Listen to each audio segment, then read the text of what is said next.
Welcome back to the Michael Cohen Show, on our journey with your help to 250,000 subscribers. So do me a favor. If you like what you hear, hit the subscribe button. And more importantly, share with your friends, because we're building a community here that's desperately needed during these last 3 weeks or so before Election Day. Now, yesterday, Trump spoke in Detroit. And as per usual, that commentary by him, that speech, was completely unhinged. And I talk about it on Political Beatdown that I had Brett Meiselas on because Ben is on daddy duty, just had a new baby girl. So we talked about it on Political Beatdown yesterday, and I want to show you the clips from the speech as well as my reactions to them. This is off the chart. Donald Trump tells the group at the Detroit Economic Club, he warns them that the whole country is going to be like Detroit if he doesn't win. Watch this. I don't think anything that we're talking about today is high on our list. The whole country is going to be like, you want to know the truth? It'll be like Detroit. Our whole country will end up being like Detroit if she's your president. You're going to have a mess on your hands. He said that to the people in Detroit. Brett, do you know how many times when I was with him, I would hear him shit all over Detroit, Michigan? And why Detroit, Michigan? Because it's predominantly, at least the way he sees it, it's predominantly black.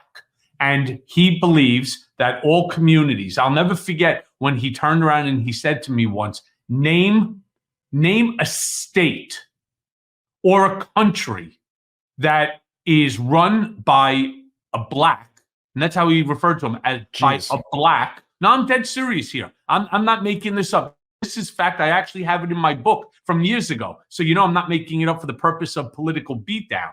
This is fact. He said, name a state or a country that's run by a black that's not a shithole. And that's like when he was talking about, for example, South Africa with Nelson Mandela and so on. And I said, how about the United States? Because at that time, Barack Obama was president. And he turns around and he goes, fuck you, right? And so on. You know, he believes that anytime that there's a black person who is in charge, that everything is horrible, everything is shit, you know, it's a shithole, whether it's Detroit, Michigan. So he's in Detroit, Brett.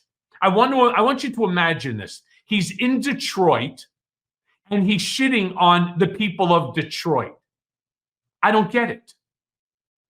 It's really shameful. And, you know, I think judging by your comments about him and his past statements, I think he is also sending out a bit of a dog whistle to the people in the room. Like, oh, I'm not talking about you. I'm talking about those other people in Detroit. You know, I think it is a racist dog whistle that he is certainly putting out there. By the way, Detroit's known as being like one of the cities in the country, like one of the big cities in the country that's had like a massive resurgence in the past few years. Like, so it's like not even a good example. But let's go through more of Donald Trump's. This was all his economic speech. Donald Trump said the biggest threat to democracy, stupid people. Let's take a listen to this. You see, that's the real threat to democracy, stupid people. That's the threat. Our biggest threat to democracy is stupid people.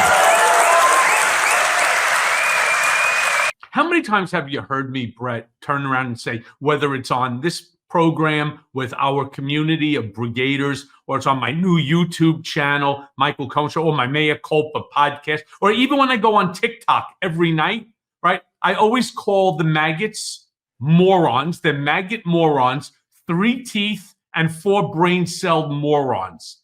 He's 100% right that the biggest threat to this country, to our democratic republic, is stupid people. And it's the stupid people that are following Trump down the dumpster, right down the dumpster in his cult of stupidity. I truly do not understand what they are doing. Yeah, no, that's why Donald Trump has always said, I love the uneducated. And it's why you see Republicans throughout the country constantly try to cut the Department of Education and money from education funding. It makes people easier to manipulate. And Donald Trump sees that. And it's like it's a coordinated effort, quite frankly, across this entire Republican Party to do. And he just takes advantage of people. And one of the ways he does that is by just fear mongering nonstop, also playing to people's primer kind of fears and desires. One of those fears is fear fears of immigrants, right? Fears of the other, the xenophobia. And so you saw at Trump's event in Detroit, you saw him say the most horrific things about immigrants. If we have this clip, let's play it. Warning about the language here, because it's pretty atrocious. We allowed them to come in and raid and rape our country. That's what they did. Oh, he used the word rape. That's right. I used the word rape. They raped our country. It's fear-mongering, as you described it. It's gaslighting and fear-mongering. You know, when he went so far, as we all know, in Springfield, Ohio, making the claims that, you know, the Haitian immigrants, the migrants that are there, are eating your cats, your dogs, and the geese from the local ponds. But just the other day, he turned around and he brought in another group of people who are black. I forget where they were from. You know what I'm talking about? He brought in from the Congo. He started going after now people from the Congo. It's so crazy. What he's doing is he's pitting a race war again. And it's amazing to me because what do we know?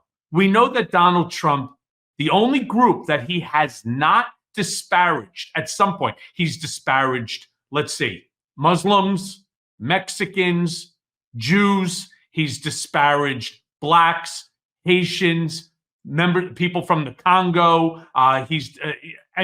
Let's see, who else?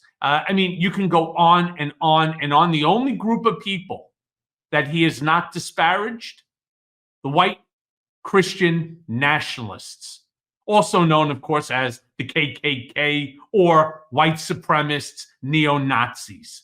This is the guy, meaning Donald Trump, refused to denounce David Duke. Quite frankly, I don't even know who David Duke is. I don't even know who he is. Lie. It's a lie. When he turned around and he started talking about Charlottesville, you may remember that. When he turned around and said there's good people on both sides. Let me be very clear to my friends, to you, my friends, my brigaders, my father, a Holocaust survivor. There is no such thing as a good Nazi. I'm just sorry. There's just not. All right. This is beyond gaslighting. It's beyond bullshit. Brett nailed it when he said everything so far that Donald is saying at all of these rallies, at these group meetings, or whatever you want to call them, they are filled with nothing but lies upon lies upon lies. And the goal is to make me hate you and you hate me. That's all that it is. He thinks that this is a winning strategy. I say this strategy will fail, and it will fail him miserably. Thank God. No, there's a phrase I think it's a German phrase, although that could just be one of the things that gets, passed along through the years, and it's just, unattributed to anybody. But I remember hearing the phrase that someone said, if there's a Nazi at a table and there's 10 other people sitting there next to him, you're at a table with 11 Nazis. And that's often how I feel about Donald Trump and those who currently associate with Donald Trump. And in addition to, fear-mongering about immigrants, one of the things that Trump does is he does this weird begging thing to women. And he does it also by using the fear-mongering of immigrants. His whole thing is like, we spoke about this a couple episodes ago when he would say, I am your protector. I will protect you. And how creepy that was. And what he's saying to them is, I will protect you from immigrants moving into your suburbs. And he's still going on about this at every event. And by the way, he did this in 2022. Didn't work. But and I want to remind everybody, as we're playing these clips, he's speaking at the Detroit Economic Forum. I don't know what any of this has to do with the economy, but let's hear Donald Trump say that women love him. Let's watch this. And it wouldn't resonate at all with the other side. You have to have the right messenger. Somebody said, oh, we love Trump policy, but we don't like Trump. I think they do. They said that women don't like me. I think women love me because they want to be safe. And with me, they're safe. With other people, they're not safe. It's true. No, I don't think that's true. That's safe. Ask E. Jean Carroll. Right? Ask Summer Zervos. Ask the 20 women that claim that Trump groped them or improperly, touched them in different ways. Sure. You're saying, boy, talk about, once again, delusional. I don't know if there's another way to put it, right? Delusional. just take a look at his actual skin coloring. Oh, yeah. Look at the way he looks like he's sweating. He looks like, honestly, he looks like shit. All right. And I'm not saying it because I despise everything that the man stands for now.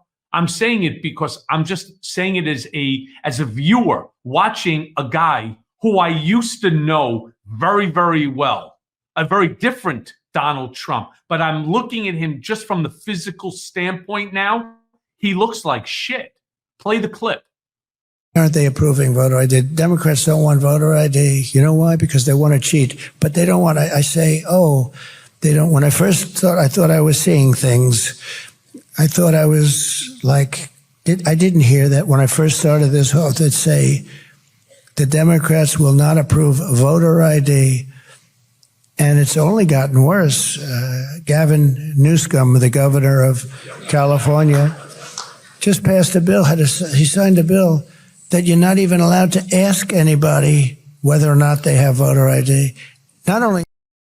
Cohen, one of the things I like doing is reading the transcript of his words. So I'll read you just the beginning of what he said there, because when he says it, I think sometimes like our brains are now designed to filter out the crazy a little bit because we hear the voice nonstop.